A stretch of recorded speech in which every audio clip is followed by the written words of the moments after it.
Mais c'est réglé comme du papier à musique, comme une horloge suisse. Voilà, voilà. Voilà ce Twitch du jeudi 1er avril. Bon, je vais pas vous dire que c'était pas un poisson. Je pense que vous avez eu plein de poissons dans la journée. Voilà, on va attendre un petit peu que les gens arrivent, que vous arriviez. Vous pouvez me dire bonjour quand vous arrivez. Comme ça, moi, je vous dis bonjour. Ah, désolé pour mardi. Hein, je vous expliquerai pourquoi mardi je suis pas venu. Mais je suis là aujourd'hui. Et puis aujourd'hui, on va parler de livres. Ça va changer un peu.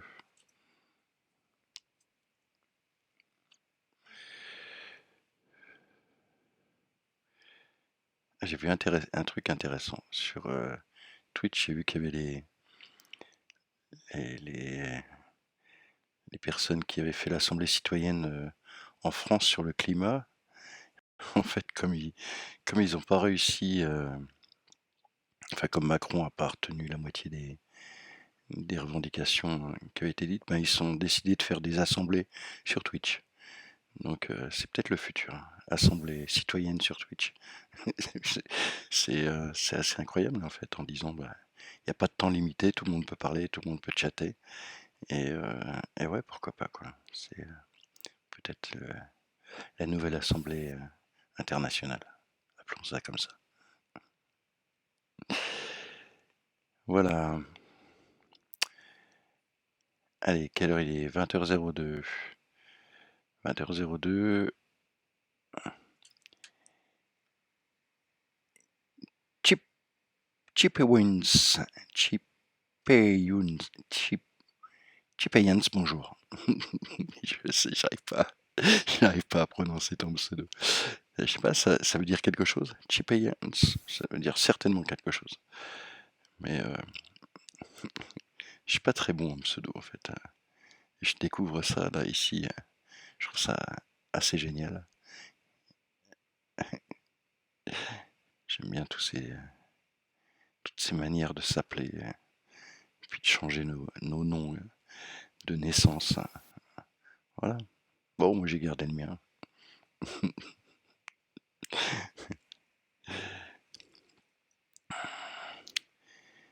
Allez, encore, allez, 1, 2 minutes, et puis on démarre.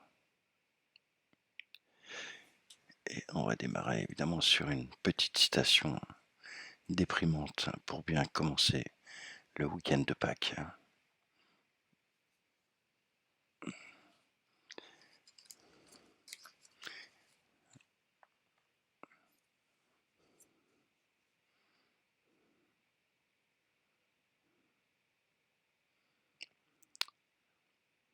Une petite cigue, et c'est parti.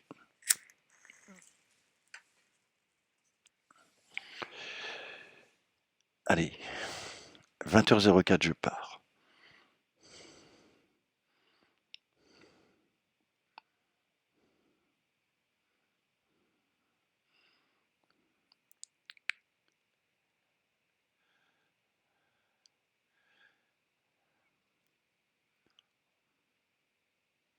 Et il est 20h04. Donc c'est parti. Alors,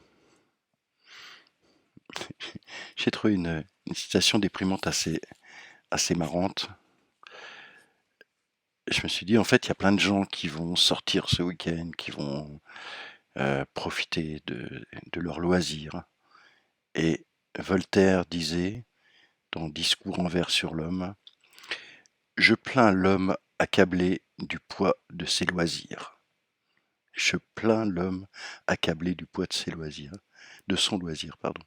Je trouve cette citation assez incroyable de Voltaire. Voilà, donc ça c'était la petite citation pour démarrer. Et tout de suite je me disais, en fait, Pâques c'est aussi le chocolat.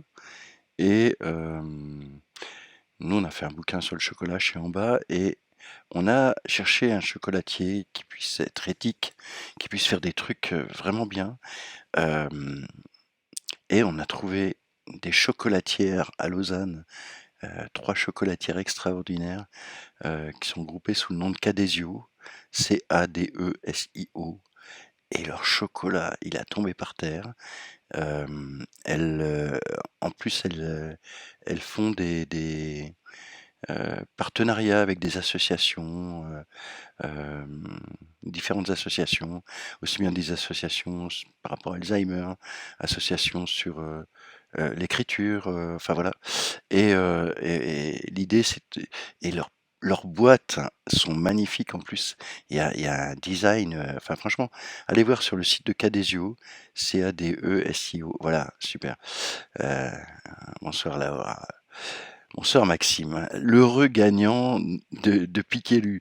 Alors, on s'est parlé, hein, c'est quand même je rappelle Piquelu, ce que c'est, je prends un bouquin derrière, je lis un extrait et la personne soit trouve, alors jusqu'ici c'était soit trouve le nom de l'auteur, soit trouve le titre. Et en fait, mes modos m'ont dit: «Écoute, c'est un peu difficile, peut-être qu'il faudrait donner l'éditeur aussi». Donc là, je donnerai l'éditeur.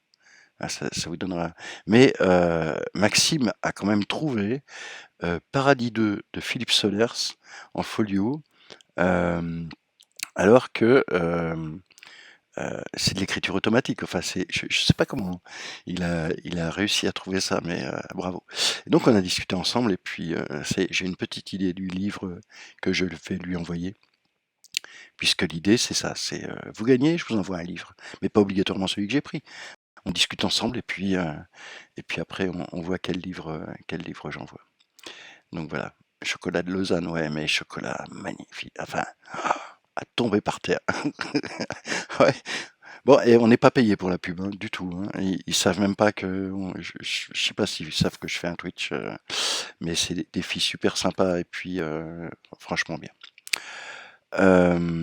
Alors, je suis pas venu mardi, parce qu'en fait, je sais pas si vous avez entendu parler, dans le coin là, dans le coin de Lausanne, il y a une colline qui s'appelle la colline du Mormont et qui était occupée par une ZAD, une zone à défendre, parce que c'est une cimenterie, Holcim-Lafarge et donc depuis le mois d'octobre, c'était attaqué, non, c'était pas attaqué, c'était, occupé par des zadistes, du monde entier, en fait. Et, c'était un bel exemple de communautarisme il y a eu de la culture, il y a eu de la danse, il y a eu plein de choses. Et, et mardi, il y a eu l'évacuation par la police. Voilà. Donc, c'était toute la journée de mardi. C'était quelque chose d'intense et incroyable. Le tout début, ils ont accueilli en fanfare les policiers, quoi. Déguisés en clowns et, ils accueillaient les policiers comme ça, quoi. Et puis voilà, jusqu'à hier, en fait, non, jusqu'à aujourd'hui. Je crois qu'aujourd'hui, il restait encore 2 zadistes dans les arbres perchés tout en haut. Hier, ils en avaient récupéré 2. Et puis hier, il y a eu une manifestation de soutien et, franchement, autant sur la ZAD pendant l'évacuation, il y avait beaucoup de journalistes, donc c'était très calme, hein, au niveau police. Autant hier quand c'était devant le tribunal de police, enfin je sais pas comment ça s'appelle, ça a été beaucoup moins calme. Ça a été même très violent et je pense qu'il y aura une riposte à cette violence policière parce que c'était inacceptable la façon dont ça s'est passé. Si je vous parle de ça, c'est parce que si je suis en train de lire un bouquin passionnant, je ne sais pas si vous connaissez Ansel Japp, Béton, arme de construction massive du capitalisme. Et c'est vraiment, enfin moi c'est un auteur que j'adore et là j'ai appris des choses assez incroyables. Et je vais commencer par ça. Je vais commencer par le pont Morandi. Je ne sais pas si vous vous souvenez. À qui la faute? En fait, le pont Morandi s'est écroulé parce qu'il était en béton armé est déjà vieux d'un demi-siècle.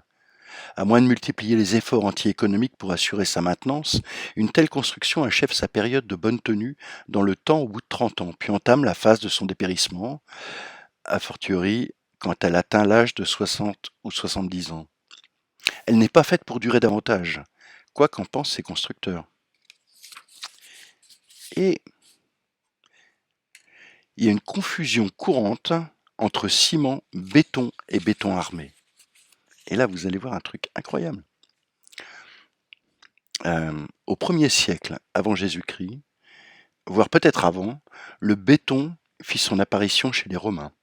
Ils ajoutèrent au mortier de la puzzolane, un granulat volcanique extrait à Puzzoles, près du Vésuve, et des tuiles broyées.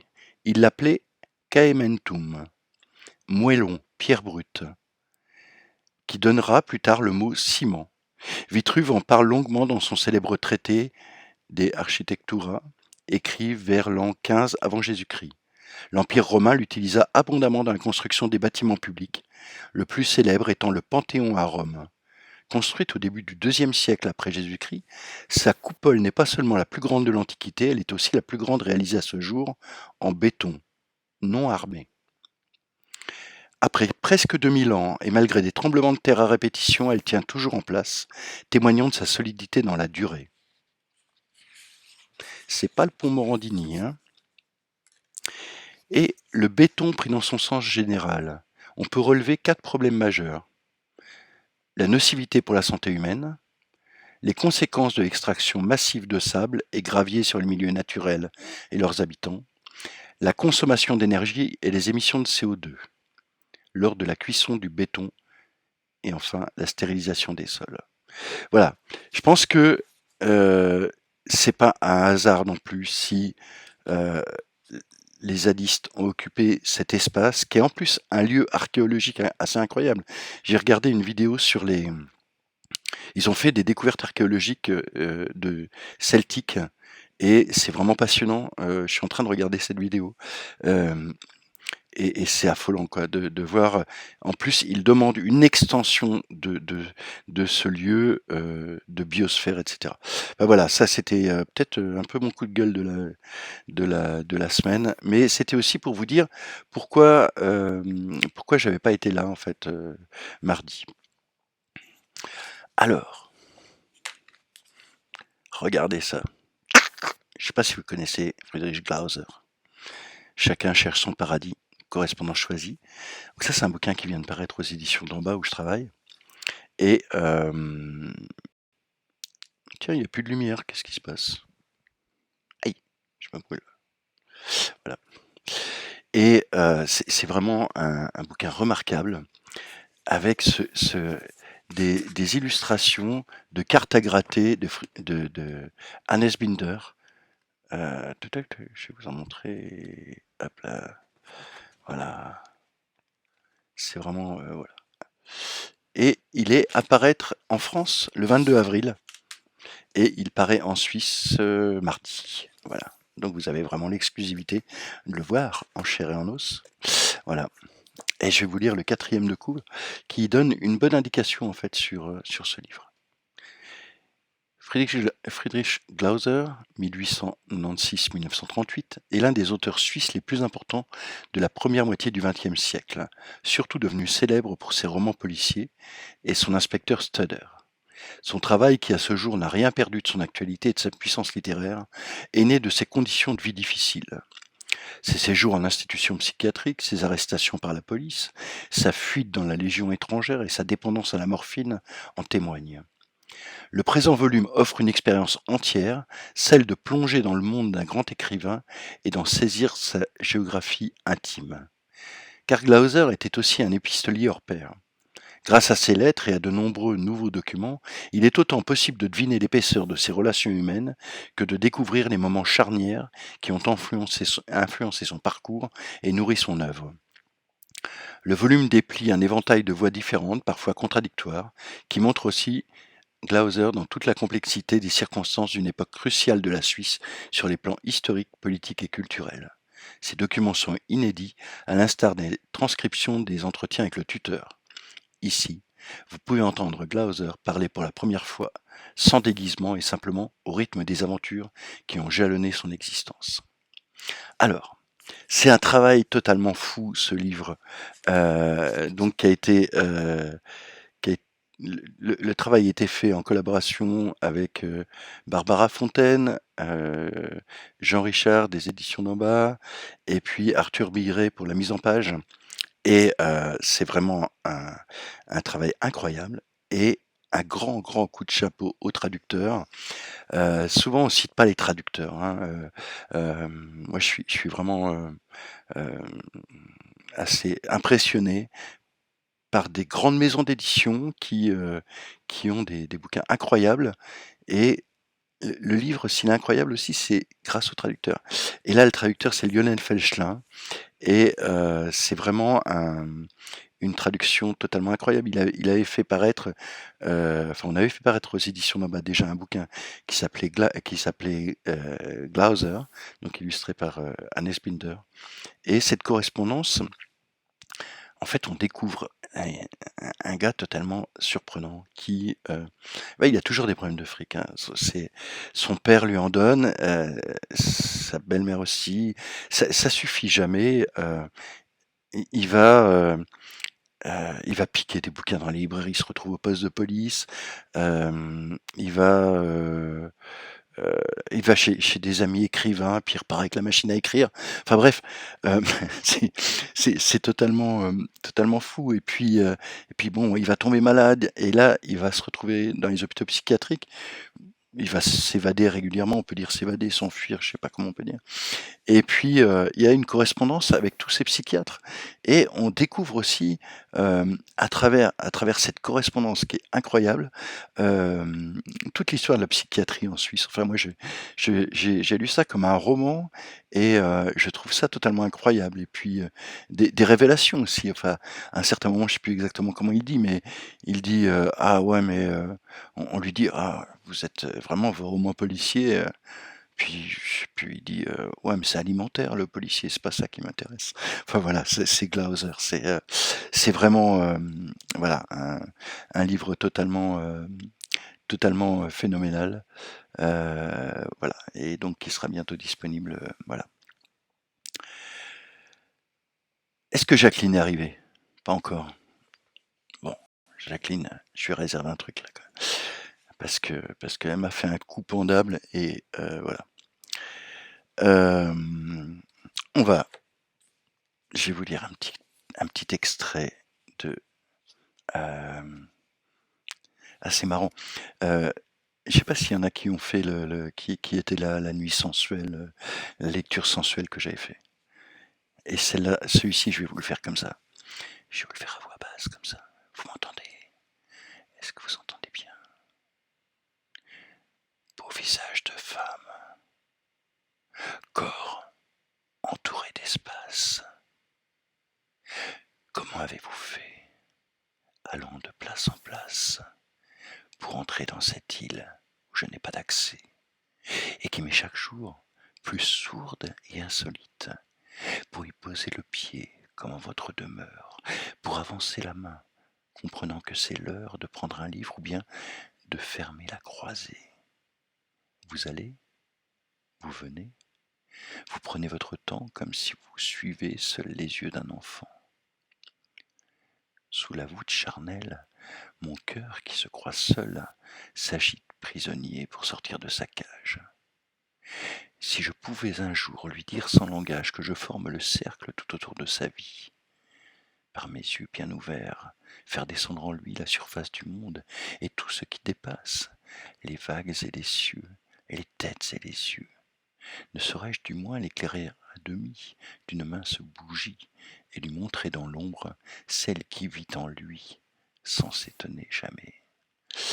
Et c'est tiré de Jacotet, de Une constellation tout près, donc que je vous avais parlé, c'est une anthologie de poètes d'expression française du XXe siècle, qui est parue aux éditions La Dagona. Et donc là, c'était un poème de Jules Supervielle. Voilà. Et j'aime beaucoup vous lire ces poèmes. Je trouve que C'est magnifique. Tiens, je vais vous en lire un deuxième, mais autrement. Là, c'est Jacques Audiberti, Bagnolet. Ces maisons, cet arbre, ce zinc, Bagnolet. C'est pas beau, ça parle. Ça dit je suis laid. Je suis laid, tant pire. On est comme on est. Autre part, l'Empire, ici, Bagnolet. Voilà. Voilà. Euh, ah, une anecdote d'abord. Cette semaine, j'étais en tournée dans les librairies de Suisse. Et à un moment, j'étais dans une librairie, puis la libraire me dit, écoute, non, on peut pas aller travailler dans le bureau, parce que le bureau est occupé, il y a une autre représentante qui est là, donc c'est pas possible. On va dans le café, à côté.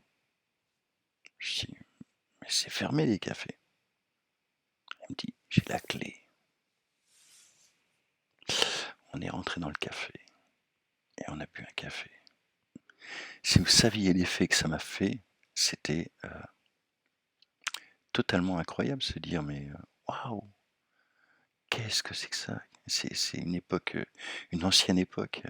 Enfin, moi, ah là là, je sais pas si vous êtes comme moi, mais les cafés, ça me manque, quoi. Des lieux de rencontre, des lieux de discussion. Enfin, quand j'avais à 16 ans, j'étais toujours dans les cafés. Ah oui, j'en reparle, ouais. Ah, j'ai envie. Ah, mais ouais. Mais j'en ai parlé à plusieurs personnes et tous ils étaient comme ça.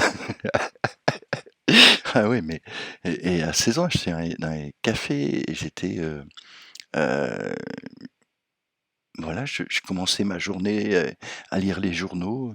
J'étais pas Samuel Etienne, j'en parlais pas à la radio, mais j'en parlais autour de moi. En général, j'avais bon, tous les jours Libération et Le Monde, et et puis une fois par semaine, il y avait Rouge. Voilà, c'était mes lectures d'adolescent. Et ah ouais, et une fois par mois, il y avait Barricade. Barricade, c'était un mensuel des. Ah ouais, et vous, est-ce que vous alliez au café autrefois? Enfin, autrefois, Laura, autrefois. Il y a un an, il y a 6 mois, est-ce que vous alliez au café? Barricade, c'était un journal de la jeunesse communiste révolutionnaire.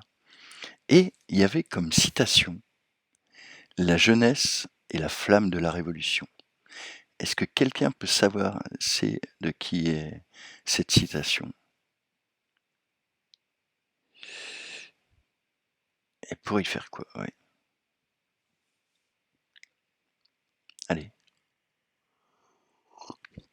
Il n'y a rien à gagner, hein. C'est juste, en fait, en pensant à ça, je me suis dit, ah tiens, peut-être que ça va rebondir sur ce que je vous ai dit par rapport à Jacqueline tout à l'heure. La jeunesse est la flamme de la révolution. Ouais, c'est quand même une phrase incroyable. Maïakovski. Maïakovski. Je ne sais pas si vous connaissez Maïakovski. Maïakovski. Voilà. Voilà ce que j'ai reçu aujourd'hui dans ma boîte aux lettres. 20 ans de travail. Maïakovski.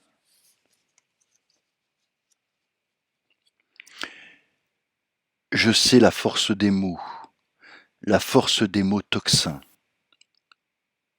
Pas de ceux-là qui savent ravir les foules, des autres qui de terre feraient sortir les morts. Et les cercueils défilent d'un pas de chaîne sonore. Souvent ni lus, ni imprimés, les mots tombent au panier, mais ils en sortent et ils galopent le mort aux dents, tonnant pendant des siècles. Et même les trains viennent en rampant, lécher leurs mains calleuses. Je sais la force des mots, moins que rien, moins que des pétales sous le talon d'une danse. Pour le 17e anniversaire de la mort de Maïakovski, poème posthume. Voici les vers trouvés après la mort de Vladimir Maïakovski. un poème inachevé, et des fragments de ce qui devait être une deuxième introduction du genre lyrique à ce poème, sur le plan quinquennal que Maïakovski n'a pas eu le temps d'écrire, et dont À pleine voix constitue la première introduction. Nous publions ces fragments pour le 17e anniversaire de la mort de Maïakovski, qui s'est tué le 14 avril 1930. Écoutez ça, écoutez la splendeur et la beauté du livre. Enfin, moi je suis... Waouh. À pleine voix. Honorés, camarades de l'avenir, en fouillant la mer de pétrifiés d'aujourd'hui pour étudier les ténèbres de nos jours, peut-être demanderez-vous aussi qui j'étais. Et peut-être que vos savants vous diront, coiffant d'érudition les seins des questions, que vivait jadis un chantre de l'eau bouillie, ennemi furieux de l'eau crue. Professeur, ôtez vos lunettes vélo, je parlerai moi-même du temps et de moi, l'assainisateur et le porteur d'eau. Par la Révolution mobilisée et convoquée, je suis parti au front, quittant les nobles jardineries de la poésie. Bonne femme capricieuse, j'ai planté un jardin gentil. Petite fille, maisonnette, eau bien lisse. Ce jardin que j'ai planté, c'est moi qui vais l'arroser. Les uns versent les verres d'un arrosoir, les autres éclaboussent, la bouche pleine. Mitreux mitréquis, cidreux coudréquis, que le diable s'y retrouve. Pas moyen d'arrêter ça. Tous les murs mandolénisent. Ti-ta-ta-ta, ti-ta-ta-ta. Le bel honneur. Que l'on m'élève des statues, faites de telles roses dans les squares où crache la tuberculose, où rôde la putain, le voyou et la syphilis. Moi aussi, la propagande m'a collé aux dents. Moi aussi, j'aurais pu vous pondre des romances. C'est mieux payé et plus charmant. Mais moi, je me suis moi-même jugulé, le pied sur la gorge de ma propre chanson. Écoutez, camarades de l'avenir, l'agitateur, le meneur fort en gueule, étouffant les torrents de poésie, j'enjamberai les livrets lyriques pour venir vous parler de vivant à vivant. J'irai vers vous, dans le lointain communiste, mais non pas comme un preux chanteur esséninien. Mon vers vous parviendra par-dessus la crête des siècles, par-dessus la tête des poètes et des gouvernements. Mon vers vous parviendra, mais non pas comme une flèche tombée quand les amours chassaient avec leur lyre, ni comme parvient au numismate le sou usé, ni comme la lumière des étoiles mortes. Mon vers, avec effort, fendra le tas des ans et paraîtra grossier avec son poids, avec sa forme, comme jusqu'à nos jours est venu l'aqueduc bâti par les esclaves de Rome. Dans le tumulus des livres, où l'on enterre les vers, découvrant par hasard la ferraille de mes lignes, vous les palperez avec respect, comme une arme ancienne, mais terrible. Je vous lirai la suite tout à l'heure. Ah voilà. C'est incroyable ce texte de Maïakovski, incroyable, que j'ai découvert aujourd'hui. C'est... Ouf. J'étais cette semaine aussi à la Chaux-de-Fonds et il y a une personne sur Twitch l'autre jour qui me dit: est-ce que vous lisez des mangas? Je dis: ouais, j'en ai lu, mais il y a longtemps. Et puis là, je suis allé à la librairie Impression à la Chaux-de-Fonds, qui est une librairie qui fait BD et puis Beaux-Arts principalement. Et là, je suis dit: Yannick, conseille-moi un manga. Et il m'a conseillé un manga assez génial. C'est voilà, un essai sur le principe de population par Thomas Robert Malthus. Voilà. Et c'est aux éditions Kuro, Kuro. Et c'est vraiment génial. Alors c'est assez difficile à vous lire un extrait parce que c'est du manga. Mais j'ai pris beaucoup de plaisir à découvrir Malthus à travers, enfin à découvrir, à, à voir Malthus mis d'une manière, comment on pourrait dire, autrement que par ses œuvres, ou enfin voilà, accessible aux personnes qui lisent des mangas. Je pense que c'est une manière aussi d'accéder à certaines formes de culture, de passer par autre chose. Enfin, je racontais cette semaine que dans une des librairies où j'étais, j'avais supprimé le rayon jeunesse. Ça n'avait pas vraiment plu. J'avais fait un interclassement à partir du moment où les enfants savaient lire, un interclassement qui permettait de se dire, bah voilà, quel bouquin, à partir du moment où on sait lire, est pour les enfants et pour les adultes. Et en fait, un manga, c'est aussi bien pour les enfants que pour les adultes. Et voilà. Et c'est assez génial. C'est vraiment ce récit d'un cuisinier qui va en Angleterre, entre autres, euh, comment tenter de combattre le manque de nourriture par de nouvelles recettes. Et puis on a Malthus derrière. Enfin, c'est très chouette. Voilà. Ça, je voulais vous en parler. Euh, Qu'est-ce que je voulais vous dire aussi? J'avais une autre idée. Quelle est l'utilité de lire un livre? Mais quelle belle question! L'utilité, alors je sais pas si c'est utile de lire un livre. Euh, Non, je suis pas persuadé que ce soit utile, mais quel bonheur. Euh, moi, ça me permet euh, d'approfondir mes pensées sur la vie. Je pense que c'est ça. Et puis de me détendre, et puis de réfléchir. J'aime bien réfléchir. J'aime bien ça. Ah, c'est marrant l'utilité de lire un livre. Euh, ouais, tiens, c'est marrant. J'ai vu un truc comme ça. Je sais plus où c'est. Ah oui, je sais. Ah, j'ai le livre à côté. Il y a un livre qui s'appelle comme ça. Pourquoi lire? Pourquoi lire? Alors voilà, je vais vous prendre une, voilà, un petit extrait. Totoc, je sais pas lequel. N'importe, allez. Tiens, pourquoi lire des bandes dessinées? Ça, c'est pas mal, ça. Ah oui, mais c'est en bande dessinée. Mhm. Euh,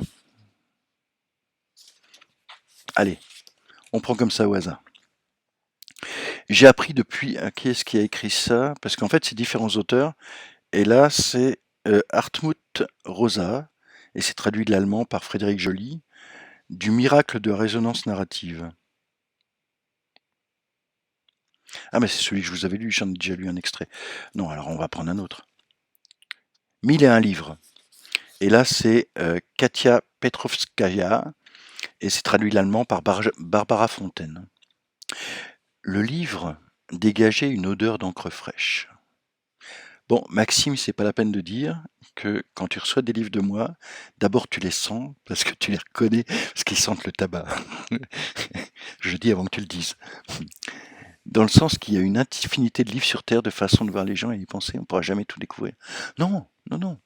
Oh, on n'a qu'une vie. Dieu, il a voulu se reposer le dimanche, hein. Je sais pas s'il a vraiment eu raison, mais franchement, il y a des trucs qui sont pas aboutis, hein. Il aurait pu nous laisser le temps au moins de lire tous les livres. Enfin, peut-être pas tous, mais au moins ceux qui sont bien écrits. Après, c'est un jugement de valeur, hein, totalement.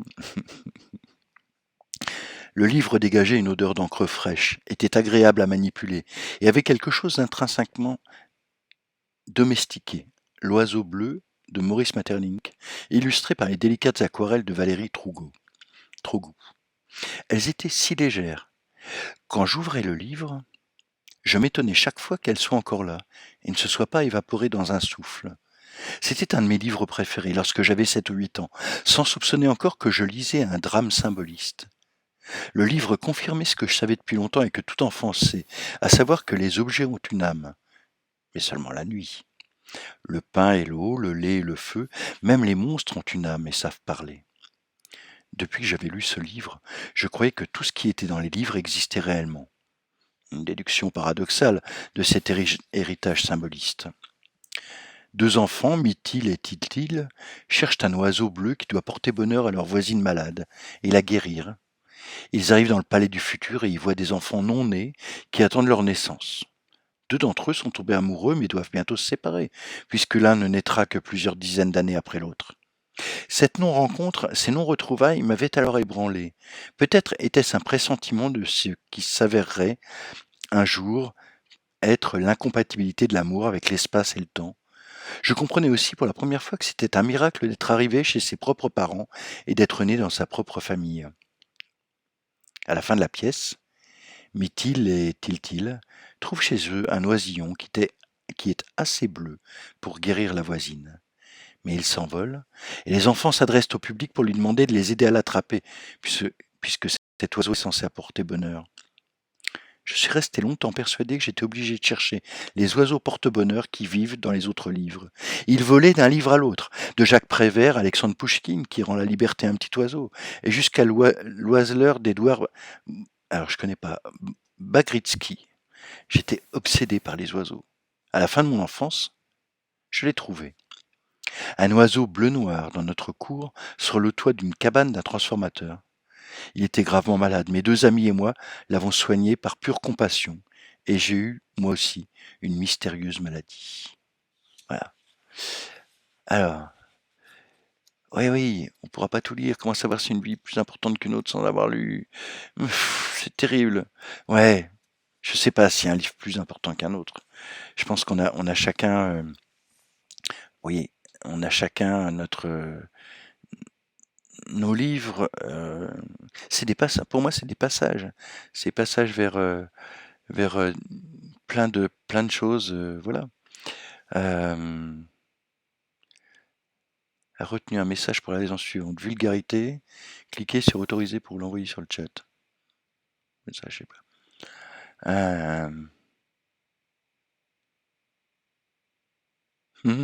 Ouais, c'est marrant. C'est marrant. Il y a des livres comme ça. Moi, il y a un auteur, par exemple, Modiano. J'aime bien Modiano parce que à la fin de son livre, on peut en parler avec 10 personnes, et les 10 personnes vont voir une fin différente. Et on rentre vraiment dans nos imaginaires. Il nous fait rentrer comme ça. Il y a pas, c'est pas une fin à l'américaine avec le drapeau états-unien qui est planté à la fin du film. Là, on a des ouvertures. Et je pense qu'un livre, c'est ça aussi. Je suis sûr que ce soit le livre sur le béton ou un livre, celui qui ne lit pas vit une vie, la sienne, le lecteur lui en vit mille.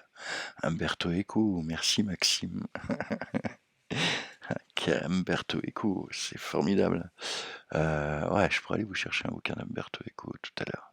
Ok, on va prendre un bouquin d'Umberto Eco, mais allez, j'ai envie de vous lire un truc avant, avant Umberto Eco. Je regarde, tac. Tac, tac. Ah oui, vous dire un truc. Vous savez qu'avec avec Jacqueline et avec Paul et Jim, donc Paul qui est en Équateur et Jim qui est au Texas, on lit toutes les semaines une partie de Whitman, Battement de tambour. Et ouais, c'est bien. C'est pas grave de pas lire. L'important c'est d'être ouvert aussi. Donc c'est d'être là, visionnaire, c'est chouette. C'est moi je lis, alors voilà quoi. Il y a rien, il y a rien de grave. Faut pas culpabiliser parce qu'on lit pas. Surtout pas, surtout pas. Il y a il y a Daniel Pénac qui avait sorti les commandements. Et dans un des commandements, je crois que il y a le fait de pas se forcer à lire ou un truc comme ça. Et je trouve ça chouette. Donc Whitman, on lit ça ensemble. Et il y a un truc incroyable qui nous est arrivé. En fait, Battement de tambour, tout comme, tout comme les autres de Whitman, où est-ce qu'ils sont? Je les avais tout de suite.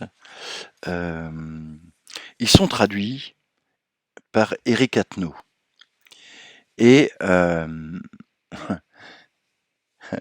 reconfinement national. Moi, je suis en Suisse. Je suis pas très reconfiné. Je suis reconfiné, il y a refiné. Je dois être le reste. Euh, dans, et donc, un truc incroyable qui nous arrive. Il se trouve que Paul, il connaît ce traducteur. C'est un ami à lui. Et donc, la semaine prochaine, samedi, on sera tous les quatre, plus le traducteur. Je vous dis pas la joie, le bonheur. Enfin, ça va être totalement incroyable ce truc.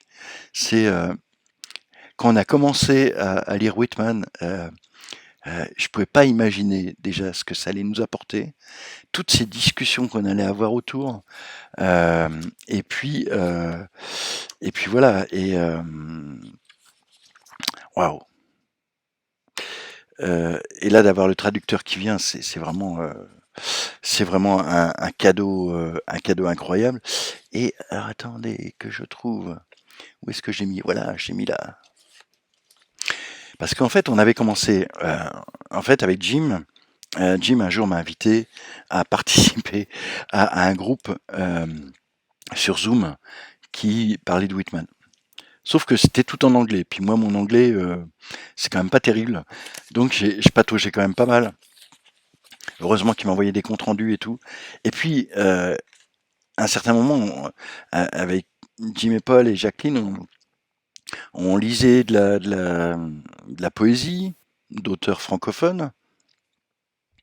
Et Paul aussi, qui était chef de chœur, on parlait de la musique aussi. Voilà. Et on s'est dit à un moment, on parlait de Whitman, je sais plus comment. Qu'est-ce qu'on va regarder, qu'est-ce qu'on va. Et puis je dis mais est-ce qu'on pourrait pas faire Whitman comme ça existe en bilingue chez Corti, la plupart de ses bouquins, ce serait génial qu'on puisse faire ça.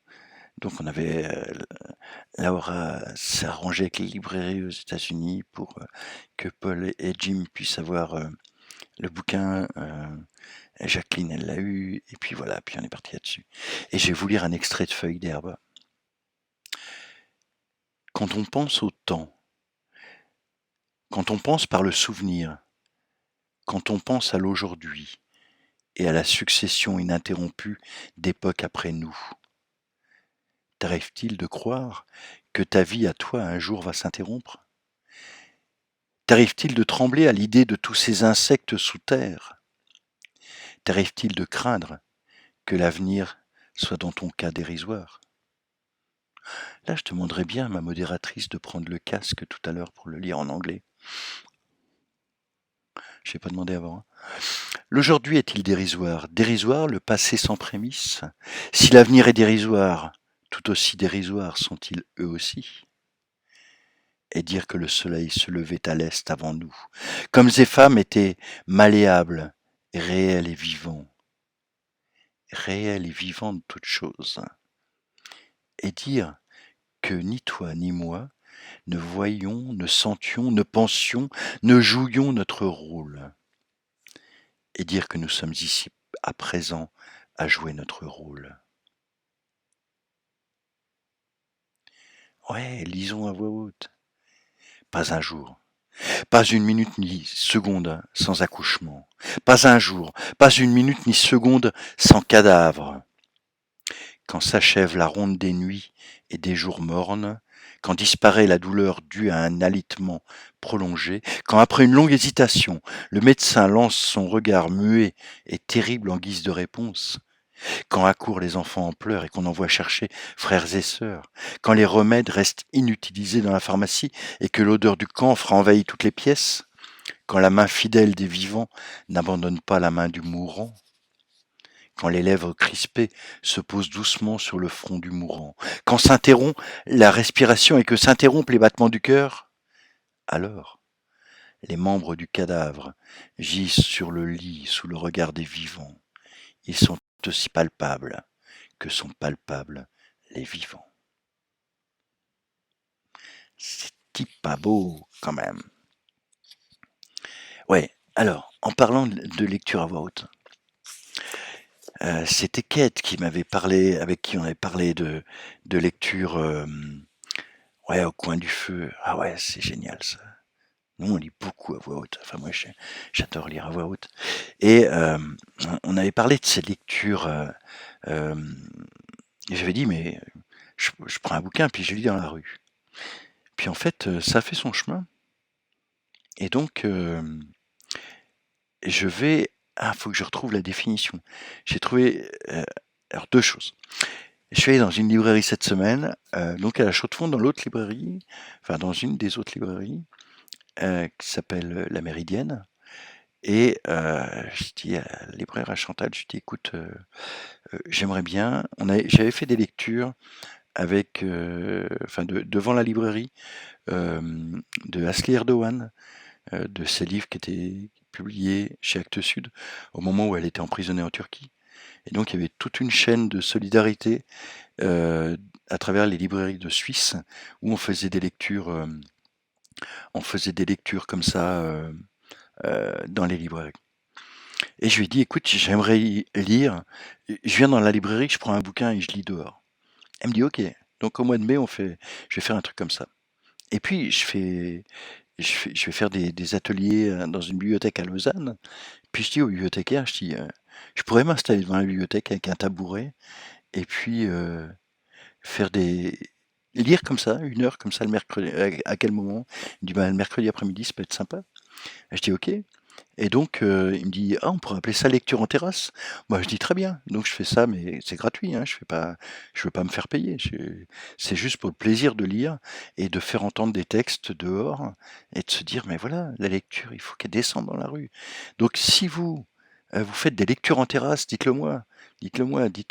Moi, j'ai dit à Jacqueline, hein, quand je viens à Paris, et Maxime, c'est pareil. On va dans les rues, on va dans les rues de Paris, puis on lit. Et voilà, il faut redonner de la poésie dans les villes, dans les campagnes, n'importe où. On s'en fout, mais voilà, je trouve ça vraiment bien, quoi. Voilà. Donc voilà. Je continue Maïakovski. Non, je me prends un petit café d'abord.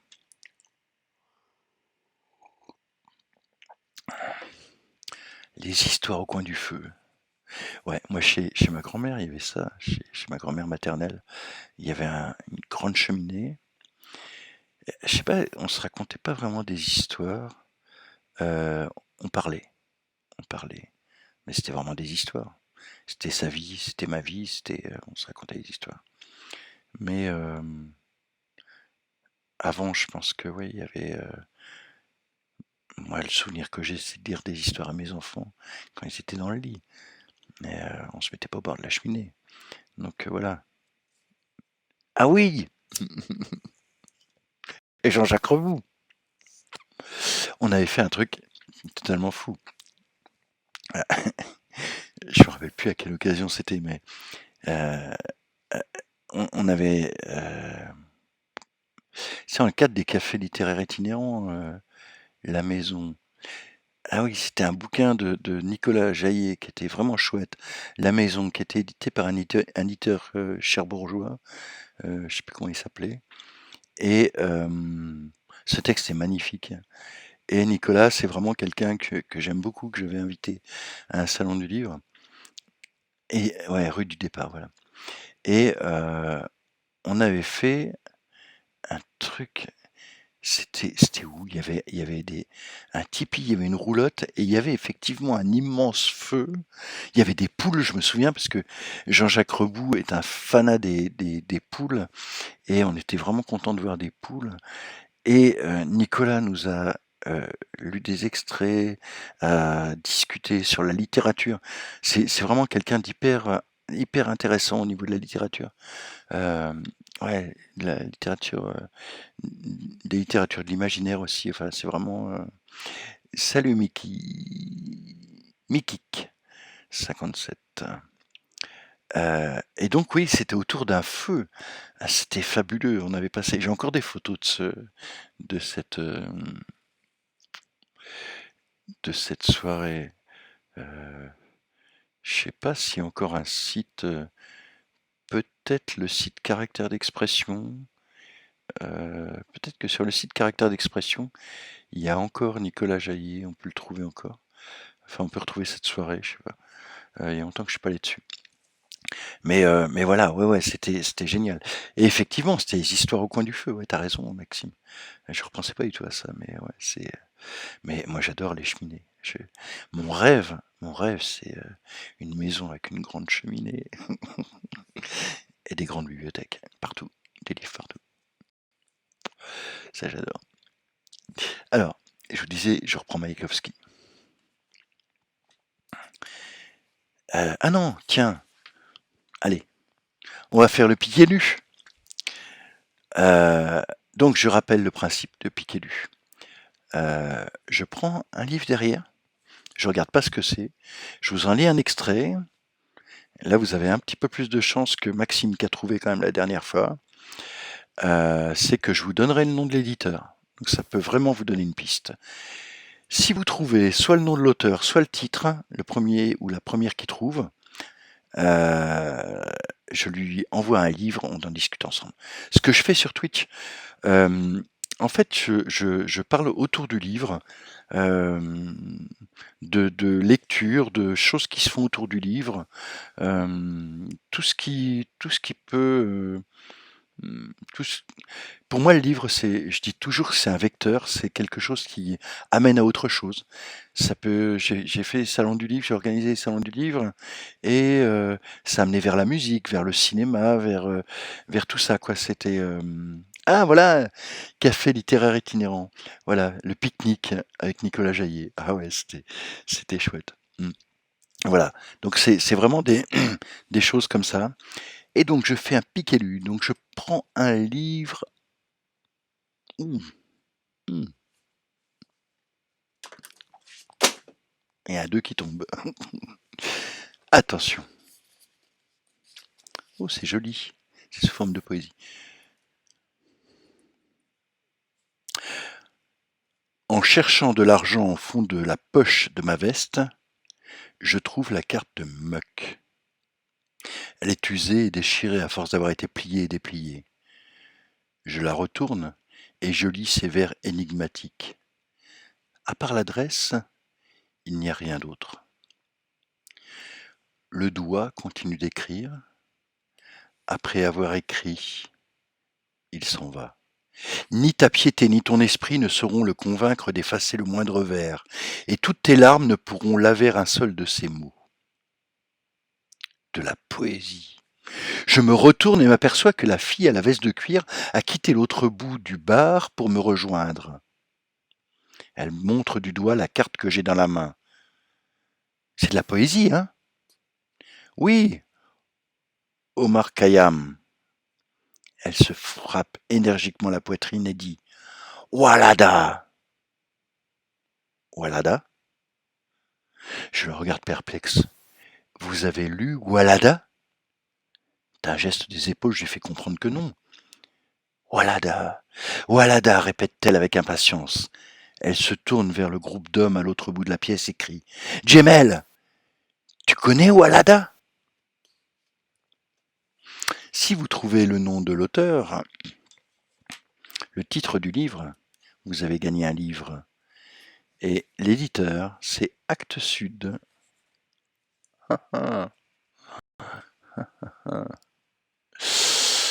Allez, vous avez jusqu'à la fin de la soirée pour réfléchir. Hein. Ouais, c'est chez Actes Sud. Donc ça, c'est le piqué lu. Si vous trouvez, je vous envoie un livre. On discute ensemble de ce que vous avez envie de lire. Donc 20 ans de travail que Jacqueline m'a envoyé, qui est totalement extraordinaire. Je reprends la suite. C'est pas possible ce texte. C'est vraiment pas possible. Je suis totalement ému. Euh, je, je sais pas si elle est là, mais quand elle sera là, je poserai la question de savoir. Je sais qu'elle a participé avec Elsa Triolet à l'expo Mayakovsky, à la fête de l'UMA. Et je sais pas si ce livre a un rapport. Certainement, mais je sais pas lequel. Voilà. Mes paroles n'ont pas l'habitude de caresser l'oreille. Rien de scabreux n'y fait rosir la petite oreille des filles, émues au milieu des frisettes. Je déploie en parade les armées de mes pages, et je passe en revue le front des vers. Ils sont là debout, lourds comme du plomb, prêts à la mort, comme à la gloire éternelle. Les poèmes se tiennent immobiles, serrant l'un contre l'autre les canons pointés des chapitres béants. Mon genre d'arme préféré, la cavalerie des plaisanteries féroces, est figée sur place, prête à bondir en hurlant, les pics des rimes affûtées et dressées, et toutes ces troupes armées jusqu'aux dents qui pendant 20 ans ont volé au milieu des victoires, jusqu'au dernier feuillet. Je t'en fais don, prolétaire de la planète. L'ennemi de l'immense classe des ouvriers, mon ennemi, est déclaré de toujours, on nous commandait de marcher sous le drapeau rouge pendant les années de labeur et les jours de famine. Nous ouvrions chaque tome de Marx, comme dans sa propre maison on ouvre les volets. Mais, sans même lire, nous savions bien dans quel camp aller, dans quel camp se battre. La dialectique, nous ne l'avons pas appris chez Hegel, c'est par le cliquetis des combats qu'elle faisait irruption dans les vers, quand, sous les balles, les bourgeois fuyaient devant nous, comme nous jadis avions fui devant eux. Que derrière les génies en veuve inconsolable, la gloire traîne ses marches funèbres. Meurs, mon vers, meurs comme un troupier, comme un anonyme, dans les assauts mouraient les nôtres. Je me fiche des tonnes de bronze, je me fiche du marbre glaireux. Avec la gloire, nous ferons nos comptes. Ah tiens, il y a une faute de frappe. Nous sommes gens de connaissance, que seulement notre monument commun soit construit dans les combats. Le socialisme. Gens de l'avenir, vérifiez les bouchons des lexiques. Du l'été émergeront des restes de mots tels que prostitution, tuberculose, blocus. Pour vous qui aurez des corps sains et agiles, le poète a léché des crachats phtisiques avec la langue rêche de l'affiche. Waouh! Waouh, waouh, waouh, Mayakovsky. Et alors, je vous fais voir quand même. Je vous fais voir ce bouquin totalement incroyable. Je fais attention à ne pas l'abîmer. Regardez-moi ça.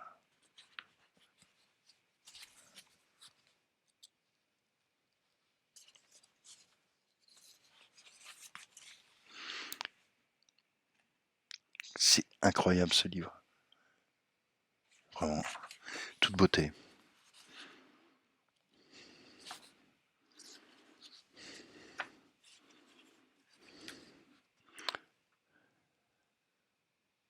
Voilà. Boum, boum. Allez, on va changer. On va prendre. Il est quelle heure? 20h58. Ah mais non. 20h58. On se quitte dans 2 minutes. Alors, qu'est-ce qu'on va faire? Bon, personne n'a trouvé alors le livre Le Pic élu. C'est pas celle-là, c'est l'autre. Alors, qu'est-ce que je fais? Pour terminer... Allez, je sais. Je reprends un petit... aucune idée. Max Jacob. Chanson. J'ai perdu ma poulette et j'ai perdu mon chat. Je cours à la poudrette, si Dieu me les rendra. Je vais chez Jean Lecaux et chez Marie-Maria. Va-t'en voir chez Hérode, peut-être il le saura. Passant devant la salle, toute la ville était là, à voir danser ma poule avec mon petit chat. Tous les oiseaux champêtres sur les murs et les toits jouaient de la trompette pour le banquet du roi. Et ça, c'est Max Jacob, chanson dans l'anthologie de Jacotet, une constellation tout près. Et le titre, c'est Chanson. C'est page 63 de cette anthologie. Magnifique. Voilà. On se retrouve dimanche pour la soirée poésie, à moins que on se retrouve avant. J'ai une petite idée qu'on se retrouve avant. C'est possible. On verra. Comme diraient les Normands, peut-être bien que oui, peut-être bien que non. En attendant, je vous remercie beaucoup. Je vous souhaite un bon week-end de Pâques. Profitez bien, prenez l'air, prenez ce que vous pouvez. Ouvrez vos fenêtres si vous êtes bloqué chez vous. Et puis voilà, puis les livres, ça permet aussi dans des moments comme ça, de s'évader, de partir ailleurs. Euh, Comme tout à l'heure, comment elle s'appelle, euh, qui disait à quoi servaient les livres. Euh, je sais plus, c'était quoi. Euh, oui, quelqu'un qui me met, excusez mes fautes d'orthographe, mais c'est pas grave, on s'en fout des fautes d'orthographe. Euh, ah oui, quelle est l'utilité de lire un livre? Ben voilà, peut-être que l'utilité de lire un livre tout de suite, c'est se dire, ben voilà, là je vais être bloqué et puis j'ai des livres. Et, et tenez, si vous êtes seul, prenez un livre, lisez-le à voix haute et vous allez entendre quelqu'un qui va vous lire une histoire. Allez, je vous embrasse. À dimanche.